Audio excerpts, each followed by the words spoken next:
I actually went into my wardrobe to look for red clothing, and I actually own nothing red. Why, you ask? Because um, it's my least favorite color. Why, you ask?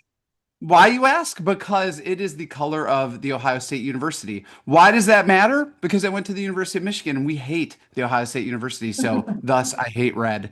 Weird, right? But yeah, not a single piece of red. But most of my teammates, they came with red. We have hearts in the background.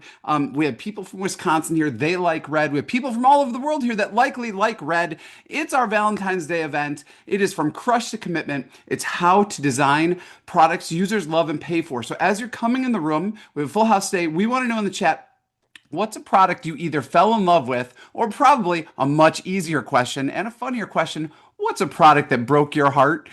Feel free to unleash all the bitterness on the product that broke your heart. We prefer a lot of bitterness, actually. It's much more fun.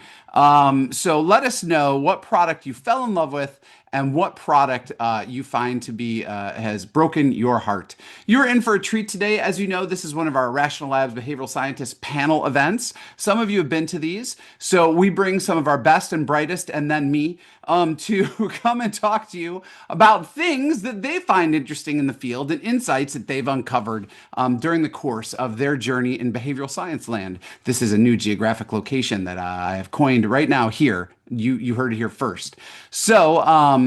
Yeah, so they're going to tell you about products they have fallen in love or out of love with. I am not seeing anything in the chat, so I'm looking to hear oh, Instagram, never relevant anymore. Thank you, Mirna. You came out to play. I love it. Starbucks moved away a few years back. Yes, I will do anything possible not to go to Starbucks. But there aren't enough mom and pop coffee stores, and that stinks. And they don't have those manipulative rewards like Starbucks have. They go away, they vanish. Oh, the Aura Ring. Somebody actually yelped at me the other day. They were like, the Aura Ring gave me the data I needed to bring my doctor. I'm gonna go have a sleep study. Yes, very cool. Oh, Mark, you're properly bitter. Tech in general has broken my heart, and shitification pervades. Nice. May you are awesome. And then Allison concurs. Soup maker. I don't know what soup maker is, Viva, but you need to tell us all. Um, most social media platforms broke my heart and many societies, but that was me ad-libbing. Yes, when they started posting things about me without telling me about it, oh my, that sounds weird. Well, on that note, keep it coming. Let us know what's going on. Rosie, we're gonna do Q&A on a Google Doc, right? Yes, I will share that momentarily. Oh, I was just double checking. It was one of those things we discussed, but may have not been happening. But we are going to have a Google Doc in a hot minute. So as you have questions, deep thoughts, or shallow, put them in the Google Doc. Otherwise, we're going to get this party started. So your speakers today are legendary, absolutely legendary. Monica, it's oh, there we go. Oh. I thought I was going to go to the speakers. Okay, I'm having a bit of we are experimenting with the slide sharing thing, so we all have control of the deck. But most of you know about us, Irrational Labs. We've worked with hundreds of top organizations. We're not superheroes, but if we were superheroes, our origin story would start at Google. We built out the original behavioral economics unit at Google. We worked with over 25 teams to design and test interventions at the Googleplex. Since then, we've published over 100 research studies, and I would say we've trained tens of thousands of people, but we've clearly trained thousands of people, and hopefully you recognize some of the logos we've worked with over the years. Um, with that, we're going to talk about how you think about product love. We're going to go from the crush to the relationship to the commitment and the breakup. And each stage needs different design decisions. With that, I'm wondering, oh, there it is. Meet our speakers. Yes. So this is what I was getting to. We have three speakers today, Monica, Erin, and Griffin. I'm not going to tell you much about Erin and Griffin, but I am going to tell you about Monica. So Monica enjoys blending insights from organizational, cognitive, and social psychology with human-centered design tools to drive behavioral change. She worked as a service designer at a Canadian bank and a behavioral scientist consultant at BE Works before she came to us. She holds an honors psychology degree from a little Canadian university called McGill and a master's in organizational and social psychology from this place in London called the London School of Economics. But more than that, her years of practical experience have taught her how to apply theory and evidence to make a difference in this complex, messy, and wonderful world in which we behave or misbehave. Her relationship status, she has sworn off social media for reals this time. So, ladies and gentlemen, if you can give your silliest emoji to Monica, take it away, Monica. Thanks, Ryan. Hi, everyone. Great to be here today. This is going to be hopefully a really fun talk, and I get to start this off with a really fun part of the relationship process, which is the crush. So this is when a product feels easy, exciting, and full of promise. If you think about the last time you felt this way with a product, right? A new app. This is probably not something that someone made you download. It's probably not for work. It's probably something a little bit more hedonic, a little bit more fun because you chose to do it. Maybe you saw it on TikTok, maybe a friend mentioned it. And before you even downloaded the app, you're already kind of telling the story in your mind. This is the one. This is the app that's finally going to make me the person I want to be, right? The person who meal preps, maybe the person who journals, or the person who actually has a budget. And that is what we call optimism bias. We're just so incredible at overestimating our chances of success with something new. We do it with gym memberships, Duolingo streaks. This is kind of the time of the year where we realize the New Year, New Me approach doesn't always end up happening the way we think about it. Um, so that's all well and great, but there is a catch, right? Users are arriving at your product with this high level of optimism. But at this point, they've also invested nothing yet. There's been no data that they've provided, no streaks on Duolingo, zero sunk cost whatsoever. So at this moment, any one confusing screen, any extra form fields will lead people to say, I'm out. It's just a little crush. It's not a commitment. And so at this stage, you're kind of always one ick away from getting ghosted. What does this feel like in One the real ick. world? Yeah, Is that an official measurement? One ick? one ick. Yeah, it's Okay, official. just You checking. are what you Yeah, measure. okay. How many icks are you? Yeah, it's a whole new measurement system that Monica developed in Canada. Thank you, Monica. You're welcome. I love contributing to the world. So, okay, so what does this look like in the real world? It's fast, it's automatic, it's emotional, it's what we call system one thinking, right? We're making these speedy vibe-based judgments. A good example here is Typeform. Typeform is just, it looks beautiful and clean relative to other boring survey platforms. So we kind of make this immediate halo effect judgment that that means it must also work beautifully. We tend to judge books by its covers generally, but especially at this stage. And for software, that's kind of landing pages and initial impressions. We also have high hopes and expectations. As I've said, you read the copy and you're not thinking, oh, this is going to provide some kind of reasonable incremental improvement to my ability to cook. You're thinking this is going to change my life. I'm going to become Gordon Ramsay and start a second career as a chef. I am totally speaking out of personal experience here, unfortunately. And then finally, back to the ick metric, we might get the ick at this stage. This is a recent experience of mine. So I was looking up the 11 Madison Park granola recipe. If you know, you know. And if you don't, go check it out. It's delicious. And I landed on this New York Times cooking page, and it actually gave me the recipe. And I was so pleasantly surprised. I was like, okay, maybe I'll create an account. So I clicked create an account kind of just out of instinct. I was like, okay, this is great. And then I went through the login flow and it landed me back on the same page, the recipe page, except it did something really icky, which is it actually ended up paywalling that page now. So I no longer have access to it because I've created an account. This is like a classic ick. You gave me something for free and then you took it away. After I've already invested effort in creating an account. It violates this principle we call reciprocity, the idea that if I'm investing effort, I've got to get something in return. And in the product world, it's almost flipped the other way around. Give me value first, and then ask me to invest in effort. Okay, so how do we design for this? This is kind of a framework that I constantly carry in my head, and it's a framework we use often at Irrational Labs. Some of you might have seen this already. This is a 2x2. Who doesn't love a 2x2 framework?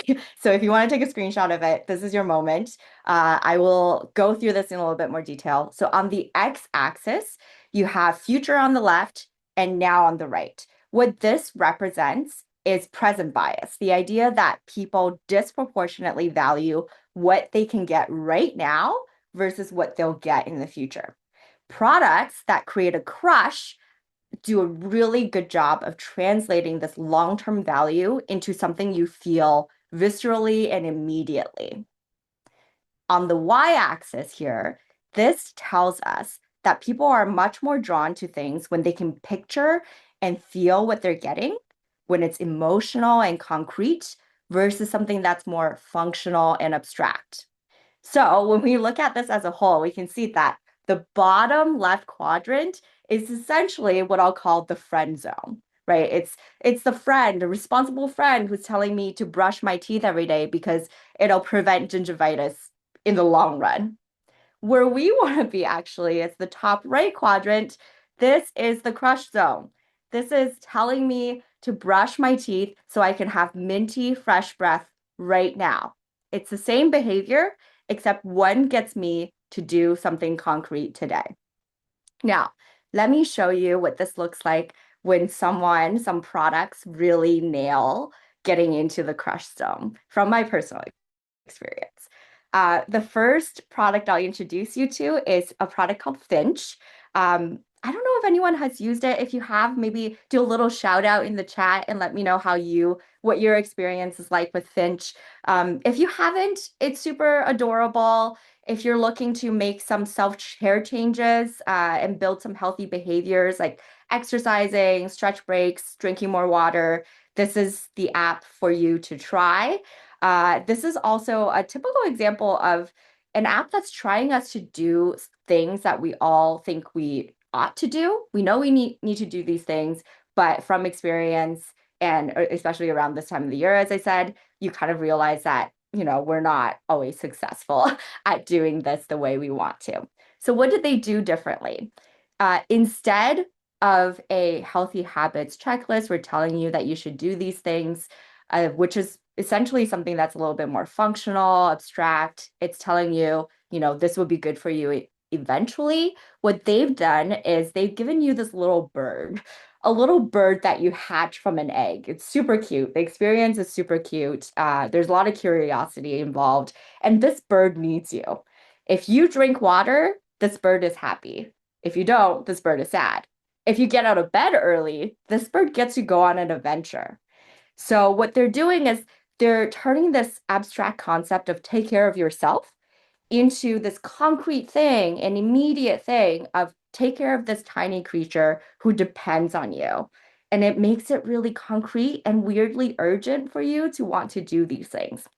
If you've ever had a Tamagotchi growing up, then you know what I'm talking about. Like you want to get to that Tamagotchi and feed it, and so that it can be happy and so that it can thrive. It's the same behavior once again, but totally different framing. And that's what concreteness does, right? It takes a good for you later behavior and makes it feel good now. The other thing it does is something we call create a sense of idiosyncratic fit. It's not a generic checklist it creates for you during onboarding. It's your own personalized starter plan. It's built for you. And this matters enormously in the crush stage when the user is always asking, does this product get me? Or do we click, right? And if the answer feels like yes, then you kind of enter the crush zone versus the friend zone. And finally, social influence. They know that you're more likely to hit it off with someone your friend wants you to meet versus someone you meet randomly at a bar, right? And they do this in a really cute way where they get you as a friend to select a micro pet as a little gift for another friend. And then when your friend invites you, you kind of get this micro pet for free once you hatch your little bird and activate your account. Super cute experience, a wonderful, fun app. The second example here is a little bit different. This is my current product crush. And it's interesting because it is a functional product. It's a voice dictation app that basically allows you to use one hotkey on your laptop, and you can just dictate across all of your other apps and browsers. I think this is very crush-worthy. What they do really well at is they show you versus tell you what it does. So onboarding doesn't just tell you it's fast, right? It actually asks you to dictate an email or a text to a friend.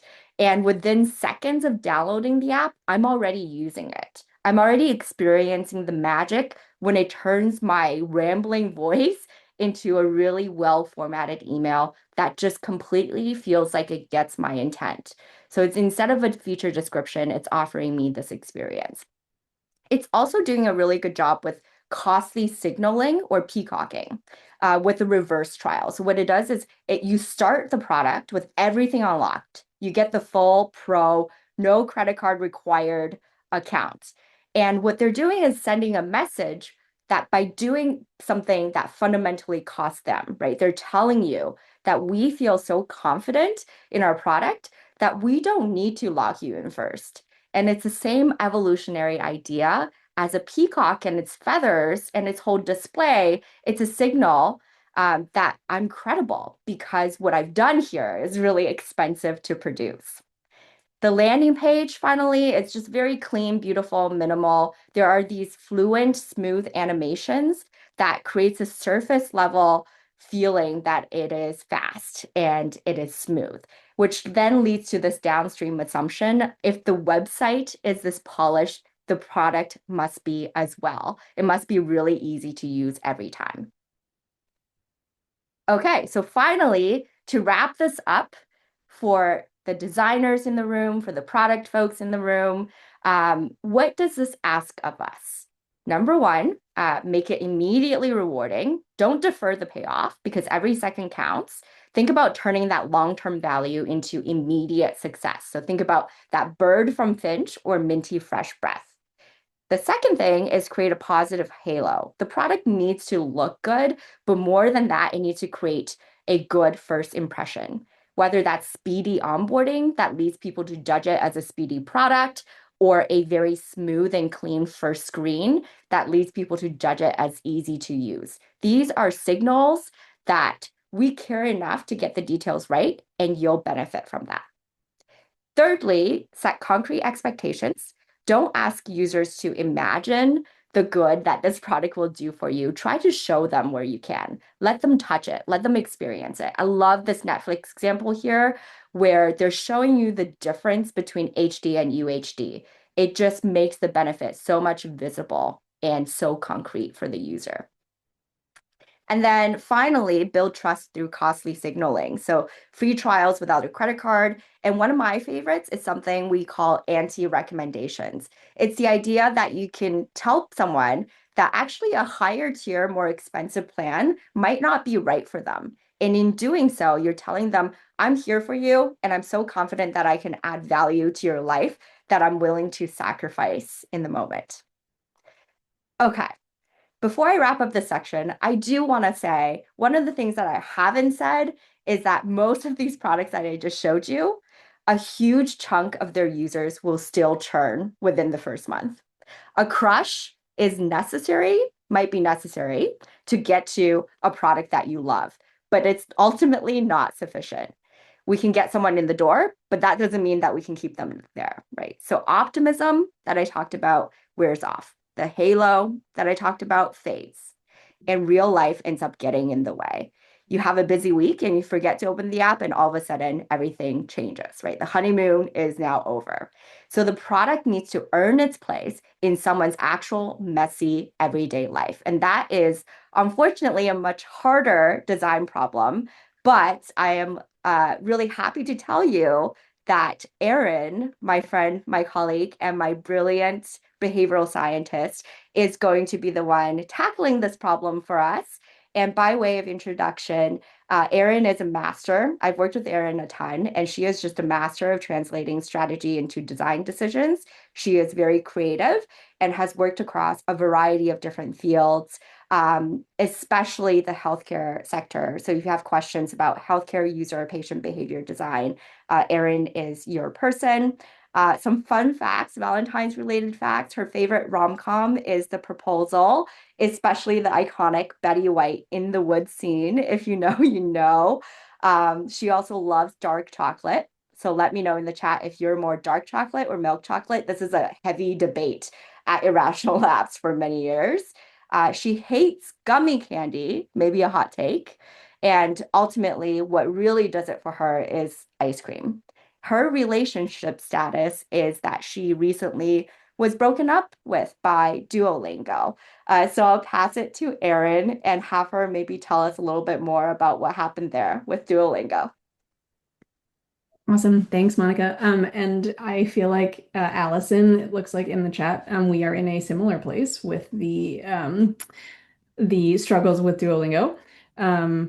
I recently found myself trying to learn Italian, and Duolingo bothered me for a while and bothered me for a while, and eventually they just kind of gave up. And in some ways, actually, the behavioral scientist in me really appreciates this messaging strategy. It's like this sort of emotionally wounded version of the bird that tries to guilt you into coming back. But then they eventually give up. So it's not nagging you forever. And that's actually a communication strategy that I love. I think it's a really smart way to build trust. As a person, though, I feel a little rejected. They have now given up on me and broken up with me, and I don't love that. Okay, so Monica, I am not able to move your slide forward. Maybe we swap share. Sure, that sounds great. This was our big technical innovation for this I presentation. We know. figured out the slide share, but we knew it was high risk. We were on the high wires. And so now you can all hang with us. But I will tell you a little trivia thing as we transition. Allison is an American who lives in Milan, and she went to the opening ceremony's dress rehearsal. And I found that out a week ago and was crazy jealous. So you can ask Allison all about the dress rehearsal in the chat if you have another lull like this. But now we're back into the action. Go ahead, Erin. Carry We're on. back. Thanks, Ryan. Allison, very jealous. Okay, so in the next phase of this relationship, though, things start to get real, right? This is what Monica was talking about. We are no longer religiously playing the new New York Times game that you picked up, or dutifully learning Welsh and Italian and everything you can think of every night. Life has just gotten in the way. Of your new meditation app, or you find yourself forgetting to go back to that new habit tracker or the time blocking app you were really excited about last week. So the product that you had this crush on is naturally sort of drifting into the background. And that's okay. You still like it, right? You've still decided to do this and you've done it for a reason. But it's maybe not exactly that shiny new thing you were really excited to tell everyone you encountered about last week. Okay, so we've all been here, right? The honeymoon phase is over, the gym classes are no longer packed, and February appears. Here we are. It's February at the gym. As another side note, I will tell you, I did join a new gym, technically December, but effectively January, and I'm proud to tell you I'm still going. But classes have definitely thinned out, right? This is happening in real life. And in January, when I went to a couple of the classes for the first time, there were clearly some long-standing attendees who sort of grumbled and groaned and side-eyed about the resolutioners and how they couldn't wait for them to be gone soon, which, fair enough. A packed gym class is not really the ideal experience, but I have wondered if that's the reason why people stopped going, because everyone was side-eyeing them in the entire class. Anyway, as a behavioral scientist, I know that that is not the only reason. I know that it is so easy to stop that thing that was really exciting for a very short time, right? It's very, very reliable that, as Monica says, the new year, new me is so easy to start. It's easier to start. I won't say that's trivial either, but it's a lot harder to keep it going. Honeymoon phase is over and we end up here, right? So it's very easy to be the product owner and think people stopped coming, right? What did they dislike? They were here, they showed intent, they went through onboarding, they became a new user, they subscribed, they wanted to be here. Why aren't they coming back? And why aren't our messages bringing them back? So in reality, what's happening here is that these products are forgetting I'm not Erin the gym member. I'm also not Erin the Duolingo learner, right? I'm just me. And I'm a multifaceted human being, as we all are, right? And so even though I started learning Italian, that's not who I am. That's not my new identity. It's just one of the 1,000 things that I have seen, done, made a decision about just this morning, right? I had to get to work. I might have taken a kid to daycare or taken a call from my doctor's office. I might have had to figure out what to make for dinner. I might have had to look at the 4 ads that I got in the mail and 20 that I got in email and maybe fix that thing in the kitchen that I've been meaning to put off, right? The list goes on, but it's really hard to see as a product owner. It's very easy to just think, here we are sitting in our sort of comfortable world of we are constantly surrounded by this product. We think it's a really big deal. Obviously, everyone else must think so too, right? But in reality, even if someone has a crush on your product, they have a lot of other things going on, right? This is just one tiny sliver of what they are and what they do. So this is what we mean when we push for a view centered on the user and their behavior, right? It's not just remembering that they use the product versus, the product using them, but remembering that our product, even in an ideal world, is probably only a few seconds, maybe minutes of their very, very full day in their very, very full life. So what do we do about that? If we are going to get users into the habit of using a product, we need to think carefully about embedding that in their real life, right? If we want to have a real relationship, we need to be there on the good days and the bad days and the everydays, right? This is what a relationship is. And so if we want to get past the crush stage, we need to think about reality. So this, which maybe many of you have seen before as well, is what we call a habit loop, right? It starts with a cue. This is the thing that happens in the world that tells me I should do something. Then the behavior, the thing I do when that cue happens, and then the reward, the benefit I get from doing that behavior. So, right, maybe you walk into the kitchen in the morning and you immediately put on a podcast and start the coffee, and you feel this sense of calm and ritual, right? Cue, walk into the kitchen. Behavior, put on the podcast and coffee. Reward, you feel this sense of like, I'm starting my day. Or you feel bored. So without thinking, you pick up your phone and you scroll through your favorite social media. Or good for you if you're on this call and you are one of the many people who've broken up with social media. Maybe you're doing something else now. I'm impressed. And then you get this sense of social connection, right? These are the habits that we have in our everyday lives. So starting new ones is hard, right? It's behavior change in a repeated way, and it's hard to do. So the smartest products don't try to just start something new. They design around the routines that you already have, right? Rather than relying on a new cue to drive usage or engagement, they embed into cues and routines that already exist in your life.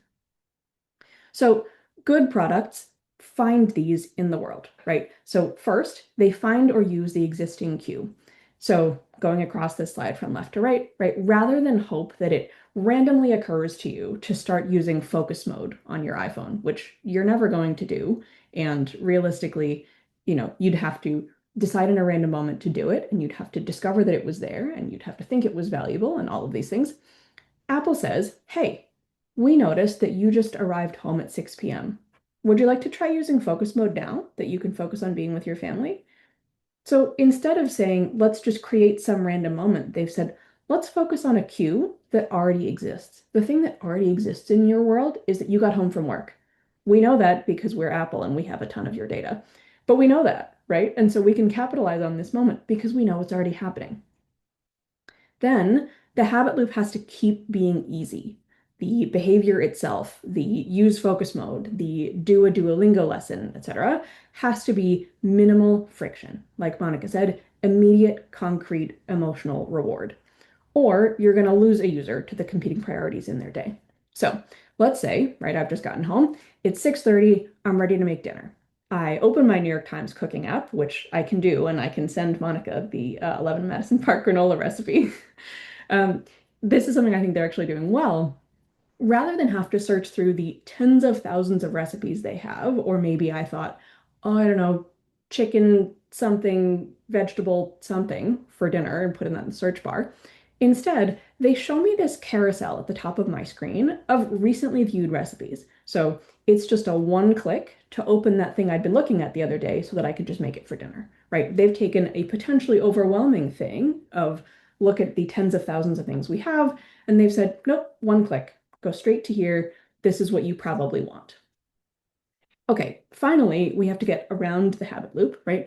You have to actually benefit the user. So it sounds small. Obviously, you have to benefit the user. You have to do something valuable to them, but it's kind of a tricky one sometimes. So it can't be beneficial, crucially, just for the product, right? I see this all the time. It can't be, give us your email, do this thing so that we can send you emails, right?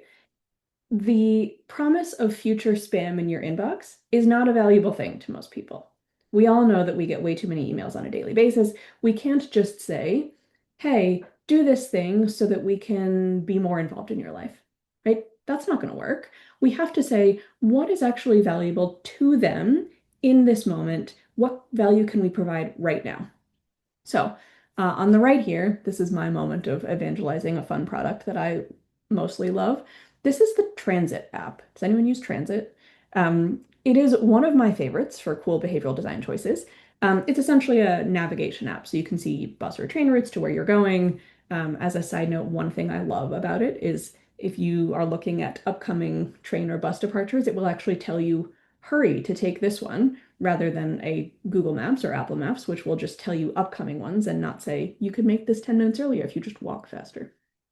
Anyway, while it's doing that, it's helping you track your trip, right? It can sort of see you as you're moving along from point A to point B. It also uses your location to confirm where the train or bus is that you're on and make the app more accurately real time for other people. So while you ride, you get this lovely ticker at the top, increasing of how many other people you've helped, right? This pro-social reward alone is such a great motivator for using this in real time. I can feel good taking the bus and helping all these other people who are going to take the bus too. So we have a sort of nice case study of an Irrational Labs project that I think speaks to this point of fitting into real life really well. And this is on cancer symptom tracking. So in the existing version of this, patients are being asked to log their symptoms once a week so they can tell their doctors about their symptoms when they see them. Seems pretty simple. But in reality, that's not actually how symptoms work, and it's not how memory works, right? So imagine it's Tuesday, you're not feeling well, you've got some nausea, some fatigue, some pain, fine.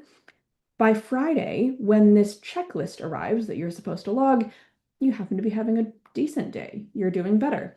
Now you're supposed to reconstruct how badly Tuesday felt in your mind to report out all of your symptoms. One, you don't want to relive that. Two, you probably don't really remember all of what Tuesday felt like, so you probably skip it. What that looks like on the outside is a motivation problem, but is actually a habit loop problem, right? So specifically, this is prospective memory failure. We're asking people to remember something at a different time and not embedding the loop at the moment that we needed it to be. So instead of relying on a weekly recall, Friday report your symptoms, we redesign the loop. We say the symptom itself is the cue, not Friday at noon. The cue is you're feeling bad. When something feels off, that becomes the moment to log your symptom. So we say, great, treat the symptoms as the cue whenever you don't feel well. Log it here. And next step in the habit loop, we're going to reduce friction by surfacing your recent symptoms. So again, you can just one-click them. You don't have to search for them. You don't have to come up with what they are. Your most common ones are right here in front of you. And then most importantly, we're returning something really valuable. So in the long run, yes, this is valuable because you'll be able to tell your doctor about it later, but that doesn't make you feel better now, right? So what we can do is in this moment, we can deliver tailored guidance and pro-social feedback, tips from other people who were feeling this way. And so logging is useful not just later, but right now. So this shift is kind of small, but I think really powerful, right? We stop asking patients to bend their lives to the product and instead fit the product into their lived experience of the symptom, of the tracking, of when they need help. This is the relationship stage, right? It's designing for real life, not ideal behavior. So if the crush stage is about sparks, the relationship stage is about maintenance, right? Because once the novelty wears off, Your product is no longer competing with other exciting products to be the thing they notice. It's competing with real life, school drop-off, Slack notifications, dinner, exhaustion. And real life is powerful, and it often wins. So the question becomes, how do you keep it alive? Not with grand gestures and big things, not with dramatic feature drops, small, thoughtful design that fits into someone's day. So, first, what's the cue? Where does your product logically belong? What moment already exists in someone's life where it would actually help them? Attached to an existing routine or moment, like when I'm already checking out of a purchase, and there's the PayPal button, right? Nice and big and pretty in front of me. Second, how much effort does it take? In this relationship stage, friction is deadly. So the easier and faster it is, the more likely it becomes automatic. So make it easy, like the magic of completing the rings rather than tracking numbers. And third, does it feel good right now? Not in theory, not next week. Did the user get something useful, relieving, or satisfying in this moment? So for grocery delivery, right, the reward is right now. I have my food, I've saved time, I've avoided stress. Small frictions and vague rewards are going to break this habit loop. So if we're going to design well for this part of the relationship, we need to tune the context, the cue, and the reward to fit real life. It makes a difference between just something that people crush on and download to something that people keep around. So now I'm going to shift you over and introduce you to Griffin, another one of our fantastic behavioral scientists to take us home. Griffin is incredible, not at just applying behavioral science, but at teaching other people how to do it too. He's been working in tech and pharma and telecom and CPG and all over the place. So thinking about behavioral science for a bunch of different applications, from product to PR to anything you can possibly think of, Griffin's figured out how the behaviors work within it and how we should think about them. On a more personal note, his favorite chocolate is anything with peanut butter. I would agree. Good choice, Griffin. His favorite rom-com is either The Holiday, another fantastic choice, or Bridgerton, which he admits to being even more excited about than his wife, who first introduced him to it. Do with that what you will. And a favorite Valentine's Day tradition, which maybe I'll have to steal, is buying all the discounted chocolate and flowers after Valentine's Day. Genius. Okay, I'm going to shift you over to Griffin. Griffin, would you like to screen share yourself, or would you like me to advance you forward? Let me take over the screen. I can Great. do that now. Give me a second, everyone, as I share. As he's doing that, just a reminder, I'm putting everybody's LinkedIn's in the chat so you can be all of our friends, and the question Google Doc link is there as well. So just follow those little things in the chat if you're interested, as well as the case study Erin talked about. So carry on, Griffin. Thank you very much, Ryan. Can you see my screen? All right, great. As Erin mentioned, thank you. Into behavioral science, and my relationship status here is consistent with today. This morning, I meant to run. I had the best of intentions to run, but I did not run. I actually think this is a good example of Erin's point about the environment. Maybe if I had a nice little bird, Finch, motivating me to run in the morning, I would have run. Instead, I have a crying 1-year-old who wants to be fed yogurt. So that's you have to understand people's whole environment in order to understand their behavior. That said, apologies in advance. I have leaned very deeply into the Valentine's Day metaphors for my section, so prepare yourself for a lot of corny Valentine's Day metaphors in advance. And to get us into the commitment or breakup mood, let's watch a short clip from The Notebook, which hopefully I shared screen with the sound on.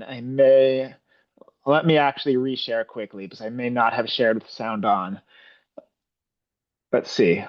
1 second. Sorry for the technical difficulties, Ryan. Oh my gosh. Oh my gosh. You're never going to get a Webby ever. I know. If you keep this up, I your know. whole webinar career is going down in flames right now, Griffin. Okay, I have to check the share sound button. We're back. What are you going to tell your mother, Griffin?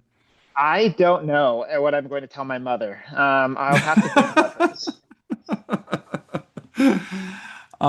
Well, people are excited, though. People are excited. It's going to be great. Rachel McAdams went to McGill University. Yes, Monica? I didn't know that. That's my Oh fact my of the week. gosh. That's I think amazing. she's I had no idea. I think she's a McGill grad. Yeah, we should check that. But anyways, carry on. It wasn't over for me. I waited you for 7 years. Now it's too late. From the notebook. I wrote you 365 letters. 7 years. Now it's too late. And you wrote I wrote you every day for a year. 5 letters every day. You The wrote me. relationship's Yes. not over. It's never too late. It wasn't over. And they're really going to start now. So, how can you make your user as loyal as Noah in the notebook? How can you get them to engage with you 365 days a year, save the relationship at the point where it looks like it's all falling apart? So, I'm here to talk to you about the forever or never moments, product loyalty versus product erosion, product breakups for my section. And so, what users are feeling at this point in the process is it's either going to feel automatic, it's going to feel natural, it's like a real relationship. You don't think about how easy a relationship is when you've been in it for a while. Or if things start to go downhill, relationships can feel stale, product use can feel stale, can even start to feel manipulative, betrayal, can be a more of a dramatic system to break up from an app. So let's talk about this loyalty or this messy divorce pathways in a little bit more detail. So basically, 2 pathways, commitment on top, breakup on the bottom. What are some of the discrete behaviors you are seeing here? As Erin said in the last section, good apps in the relationship stage, they're making it easy to use. It's automatic. You shouldn't be thinking about it. So that's what you're seeing. You're seeing a lot of muscle memory engagement. You're waking up, you're checking Facebook, you're checking Reddit first thing in the morning without thinking about it. It's part of your routine. It's easy. It's natural. And if things are going especially well, you might see some product evangelism, right? So people are starting to make a product part of their personality. It's who they are, they resonate, it resonates with them, they talk about it with their friends, they social signal with it. So people don't just use Peloton, they're a Peloton writer, right? And Peloton is very intentional about this. Peloton does not bill itself as an exercise product, an exercise app. It's an elite exercise app for social sharing. They're very intentional about building this identity piece. But there's a third aspect to relationships as well, which I'll dive into in a little bit more detail. But there can be some sunk cost sadness going on as well, right? We tend to put more energy into things we've already put energy in, such as standing in a line, continue to stand in a line if we've been in there for 3 hours, even if we're going to have to stand in another 3 hours. And we see this in real relationships. We see this in product relationships. People don't like to give up on invested energy. So maybe you're staying because you've already dedicated so much time to the relationship. You've built file structures. They have all of your data, but you no longer love the product. And I'll talk about this a bit more later, but not all relationships, even if you're staying in them, are a good thing. So there's basically 2 breakup pathways, 2 kinds of behaviors we're seeing. There's this system 1 pathway that is less conscious. This is kind of the slow fade.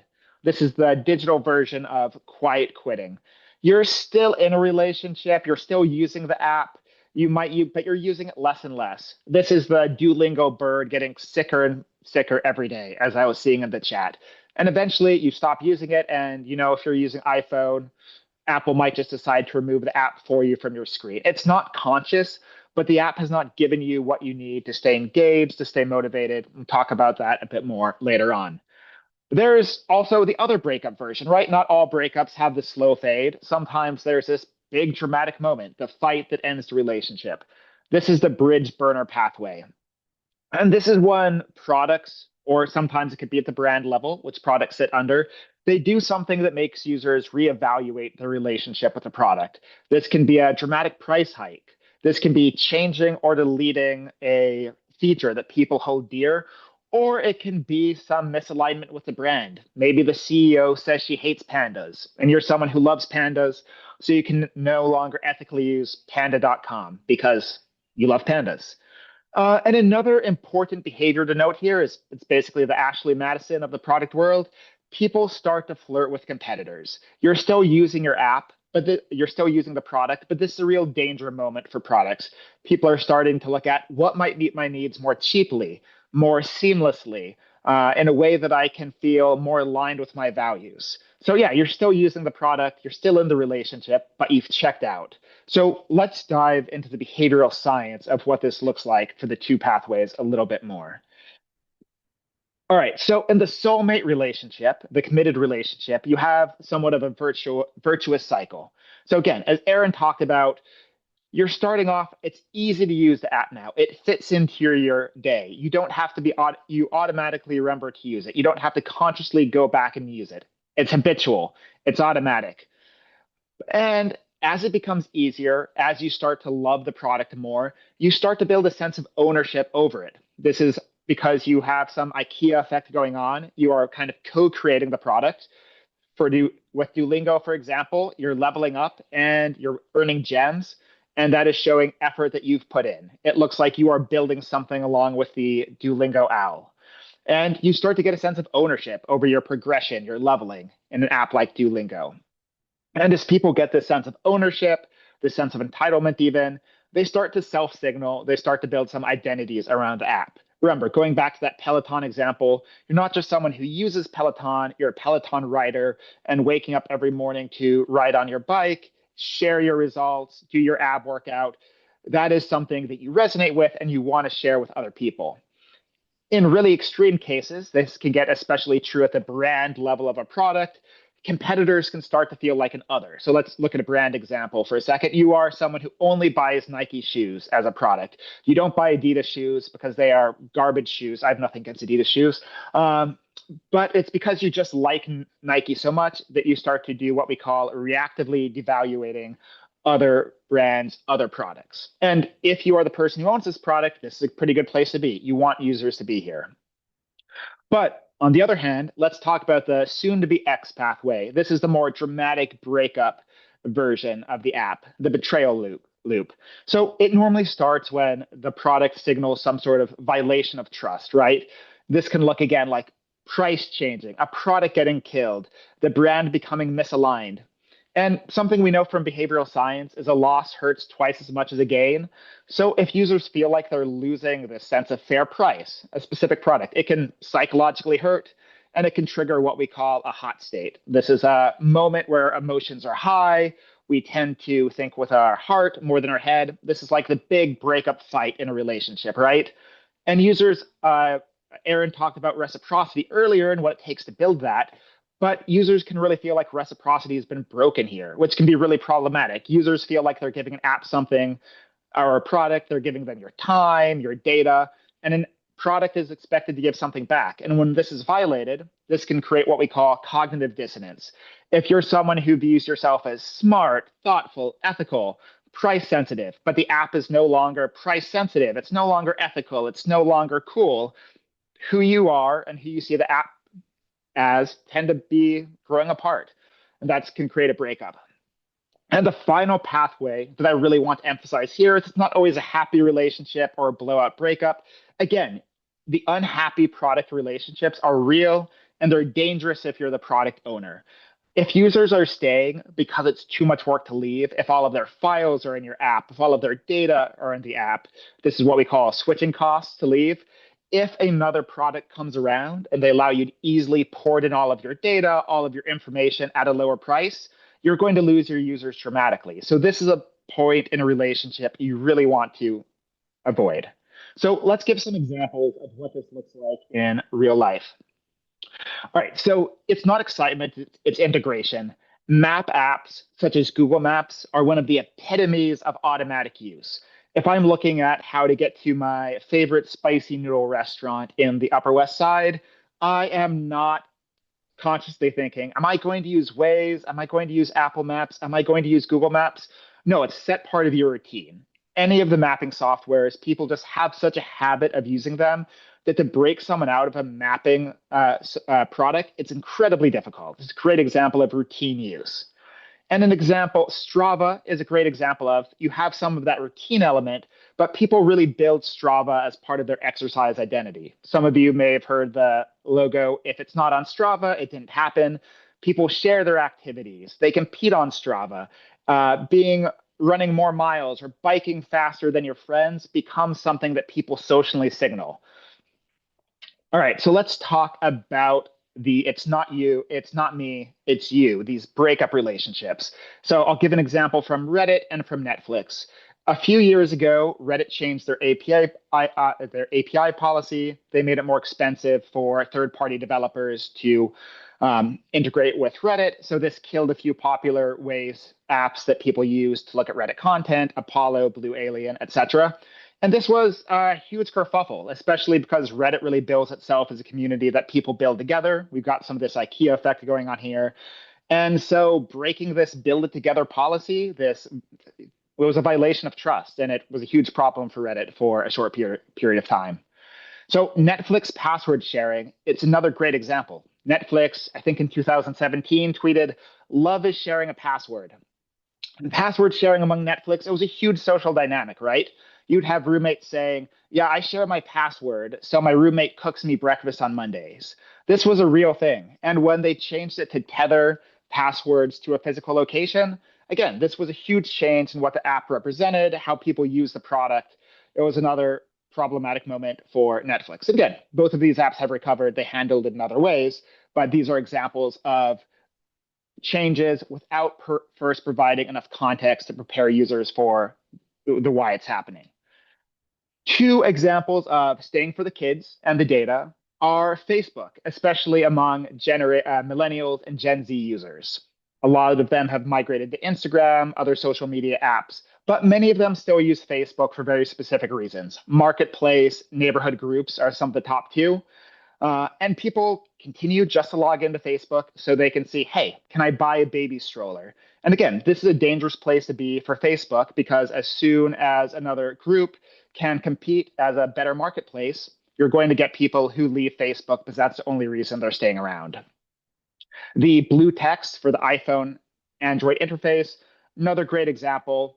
There's more people than you'd think actually looking at the data who use iPhones because they're afraid of the judgment of having a green text from switching to iPhones. And sure, there's many other reasons why people would be in the Apple ecosystem, but the fear of the blue text, it's a trap, it's not a value.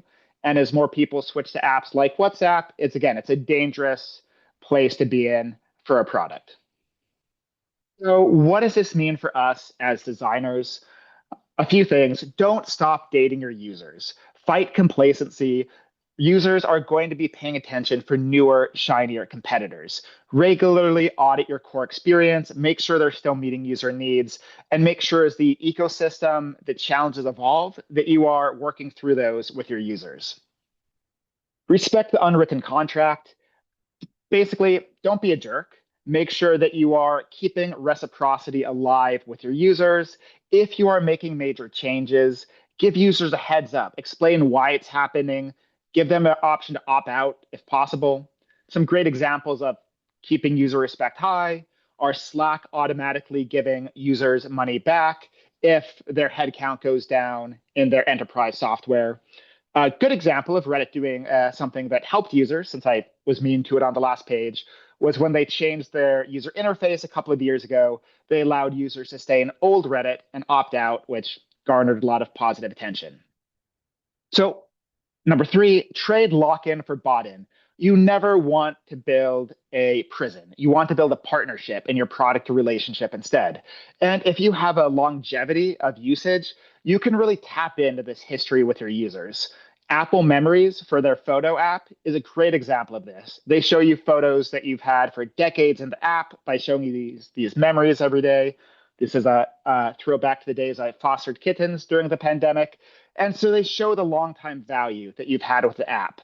And finally, if you must break up, if you must part well. You don't want a toxic end. And this is especially true for products that might have cyclical usage. So Netflix is a great example. Hinge, which is the example here, they're also great examples because unfortunately, relationships don't last long. A lot of people pause Hinge when they get into a relationship, but many people are going to come back to Hinge in a few months. It's really easy to pause your profile. It's one click. It's really easy to leave Netflix. It's one click. If you leave people feeling good about your product, they're much more likely to come back. This is what we call the peak end rule. People tend to remember experiences on the most salient moment and on the last moment. So make sure that parting moment is a positive kiss farewell to your users.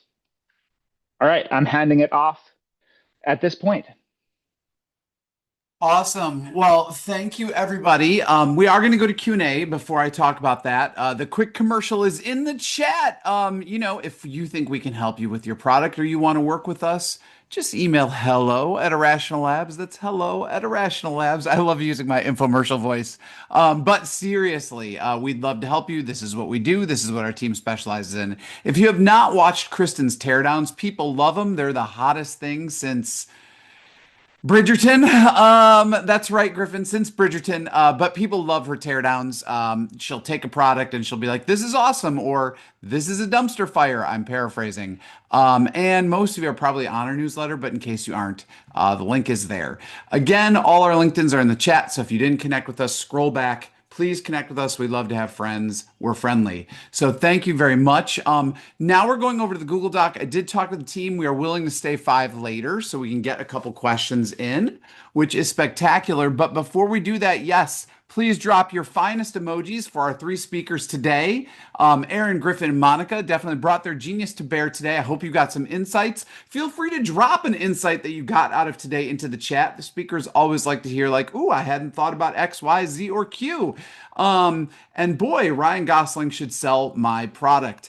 On that note, most of you can see the Google Doc. I'm not going to screen share it, but I will put it in the chat. I call on the people who put their names in there first, and we'll go one at a time. So Allison, will come back to you if I can. But Allison, you are lead off. I think your question's for Monica. So take it away. This is Allison in Milan, the American in Italy. So come on down. I was gonna Unless you say, like. you kind of Oh, cool. answered it already, that first one. Okay, cool. Then take the second one. If you Take want the to take it second off. one. Oh, so Okay, actually say the cool. question? Yeah. No, as we give you the Um, mic. Yeah. yeah, so I'm assuming that the long-term commitment is way harder to design for, but I just was curious if you would agree or not versus just the initial hook. I think the data would also agree on that front. It's very hard to design for retention relative to design for initial interest. I'm trying to get everybody spotlighted. Anyone else want to take that as well? Yeah, I think probably a couple of other things would support that. One being the types of things that we get asked to help with all the time, right? It's long-term engagement. Certainly we get lots of folks who ask us about onboarding, but it's the long-term usage and engagement that is really, really hard to nail.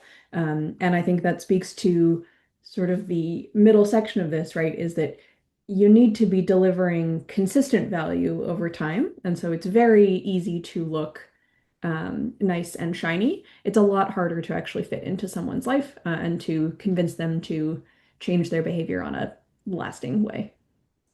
Maybe just a little layer of nuance to add in there, which is like we often get asked to look at onboarding or initial product impression with a lens on retention. So we're thinking about how do we, in that initial introduction, build the mental model that I'm looking for a long-term relationship instead of like a fling. Yes, the product hookups. Oh my. Nice to extend that metaphor. So sounds great. Thank you so much for that question, Allison. I'm going to go to Sarah in Wisconsin. I have a hunch, Sarah, that you might be on an iPhone and your device. I think I'm just on my laptop right now, but That's okay. There are 2 of you, and I'm in Chicago, so that's why I added the cheese emoji to your question. So welcome. What's your question? thanks, Ryan. Thanks everyone for the great presentation today. My question was for Erin. I was really curious to learn if there's anything specific you did to get users for the cancer symptom tracking app into the habit of logging their symptoms as they arise, like from professional and personal experience working on like headache apps, for example. Sometimes it's hard when people are in pain to think about going to an app to log their symptoms. So I was curious to learn a little bit more about that. Yeah, it's a great question. So I'll sort of answer in 2 ways. One is that although I got to share this fun story, I actually didn't work on that project Irrational Labs. So I can't tell you what we did do, but I can tell you what I would do. And so what I would do is So it sort of goes back to what Monica was saying earlier about showing rather than telling the onboarding flow with Whisper, right? So it's very hard to say to someone, hey, you should go do this thing. We promise it will be valuable. And I think, part of the behavioral redesign of this was making sure that it was valuable in the immediate term. And I think maybe that answers half of your question, which is like, yes, it's hard to want to go track something when you're in the middle of feeling bad or you have a headache or something like that. So I would say step one is finding that way to make it immediately valuable, right? We're not logging this now just so that we can tell our doctor about it later. We're logging this now so that we can tell our doctor about it later, but really so that we can get help with it now, right? And so while it is hard to want to log something when you're not feeling well, if the act of logging unlocks help to stop feeling badly right now, then it's much, much more compelling. I would also say that to the showing, not telling, what I would do is probably have your doctor in the appointment do it with you, right? Show you how it works, walk you through the experience of like, hey, this is how quick it is to log, and this is what it gets you in real time, so that we leverage both the decreased friction of doing something a second time rather than a first time. It's way harder to do something the first time, so we may as well get that out of the way. And we leverage the messenger effect, right? You are more likely to trust something if it is shown to you or introduced to you by someone that you are likely to trust, like your doctor, and also, which is why these sort of tips from patients like you tends to be most valuable, because it is people who you're likely to trust. I'd also just add, I think that's a great answer. One thing I'd also add is harkening back to what Erin said earlier about designing for the environment. Just going to the headache example, really understand how are people feeling when this sounds dumb, but like how are people feeling when they have a headache, and how do you engage with technology when you have a headache? For example, it might be hard to look at a really bright screen when you have a headache. That might create a headache, so make it worse. So how can we make sure the app is dim, has the right colors? How can we make sure you can use voice to text? And that is a native part of the logging, so that we're actually considering the environment and the state that people are in, so it's as frictionless as possible. Thank Awesome. you both. That's interesting. No, thank you, Sarah. Great to have you in the mix. Are you outside Milwaukee? Are you in Madison? Or are you further north? In Milwaukee. Very cool. Did you see there was a speed skater from Milwaukee that won gold? Yes, I did see that. We're very proud here. Very cool. Very cool. All right. Well, carry on. Have a good rest of day. That brings me to Claire in Tulsa, who's also originally from Wisconsin. But Claire, because you're in Tulsa now, I did put a cowboy emoji for you because Oh, I have fun with emojis. thanks. I was trying to find the right emoji, so thanks for finding it for me. You're Thanks welcome. for staying late, everyone, and for the great talk. This is great. I'm going to keep harping on Duolingo because it also bothers me and annoys me. And I think their product designers and owners should take Griffin's part of the talk for sure. Because my problem with it is that they don't change the benefit. The gamification is wearing off. That benefit's wearing off. I don't care about rising in the leaderboard. I care about learning French, and it's not helping me figure out if I'm learning French at all, really. So wondering, if Duolingo was your client, like what would you recommend? Like, how do you re-engage users in a new way so that they don't get so tired of your pathetic owl? So maybe I'll take the first part of that, and then I'll let Griffin chime in with thoughts on keeping people around. Just to say that as we frequently tell clients, you're sort of inherent in all of this is a decision about what you're designing for. And you can't design for everything all at once. Um, Certainly you can have competing priorities, but there is no neutral design. And so everything you do is pointing at some goal. As Allison is pointing out in the chat, and I think we have all also noted around this, Duolingo doesn't design for fluency, right? Their primary goal, it may be something that they are interested in, but their design goal, if I just look at the design itself, is engagement, right? And it's not fluency. And so inherently, those are competing things. You sort of want them to not be, but they've chosen to prioritize engagement. I don't say this having worked with their product people, I have not, but I say this having just looked at the app. And so I would say that while there are things they have done to, or that they could do to design for greater fluency, I think they've made the choice not to. And that's okay, right? Like every product can have its own sort of prioritized set of goals. And to Allison's point, while they may not get great results in fluency, the enormous bank of users with hundreds of day-long streaks would tell you that they're doing a pretty good job at designing for engagement, right? And so I think what they're doing is choosing a different kind of user. And so possibly the answer is if Not they me. wanted to design for the user like you, they either need to offer an alternative path or choose not to. Really good insight. Thank you. Yeah, I'm just not the right Duolingo user, I guess, because they're optimizing for something else, which is not what I'm looking for. Yeah. Right. Yeah. I mean, they've got tons of people who are there for years at a time Mhm. and who also don't speak that language. They're Mhm. not claritomized, which is a word for optimized for Claire, I guess. I How try. dare they not be optimized for me? Um, and only because it piggybacks on that. Allison, you want to ask your final question there because it's related. Yeah, thanks. This is actually a question for everybody in the group. If there's any product or app that does focus on learning, so we mentioned Duolingo Masterclass, that you think really does that long-term retention well, but also feel like you're getting value from it over time.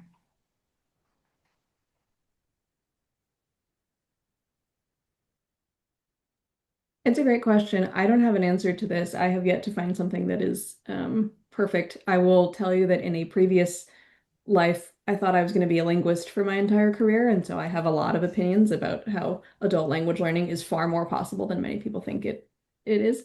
And yet also in the world of apps and especially free apps that are out in the world, I don't know what's the best thing. So if anyone's got Rex, Yeah. I was just looking at my my apps trying Same. to look at, and clearly I don't have enough learning apps, but I do remember there was an app called Memrise that was interesting at a time where they just offered kind of it was like a kind of like a rote memorization. So like if you're going for rote memorization, it works well because what it does is like it breaks it down into chunks and then will dynamically show you like a different chunk every day so that you're memorizing like a randomized sample of the entire whole. And that seems to be like the way memory research would support, like how you can go about memorizing things.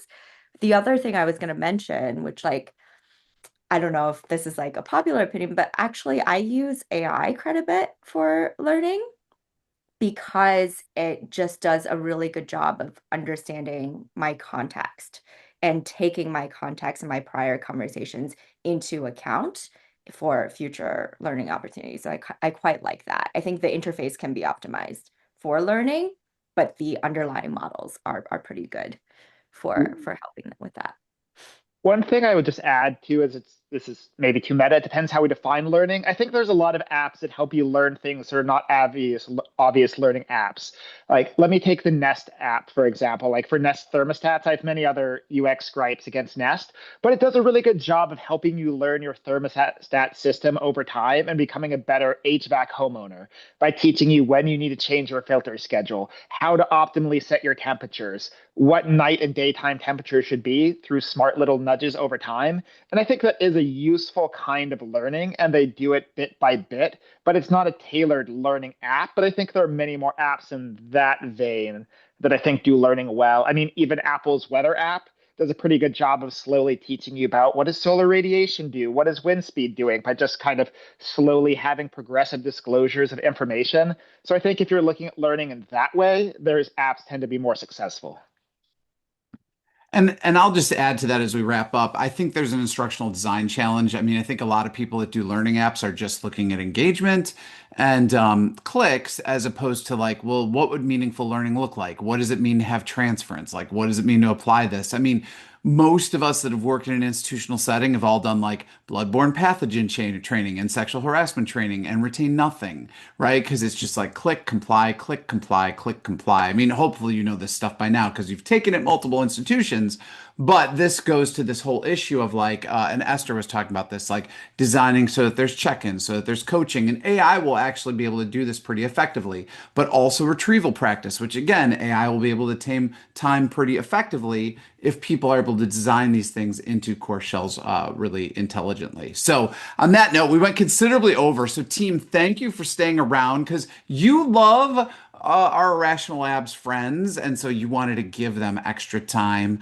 for this Valentine's Day event. So thank you everybody for hanging out and kicking it and sharing your insights. We will see you next month. In the meantime, have a brilliant rest of Olympics. Oh, and Valentine's Day as well. So be our friends on LinkedIn. Don't be strangers. We'll talk to you all soon. Stay out of trouble. And until soon, happy end of webinar. Take care.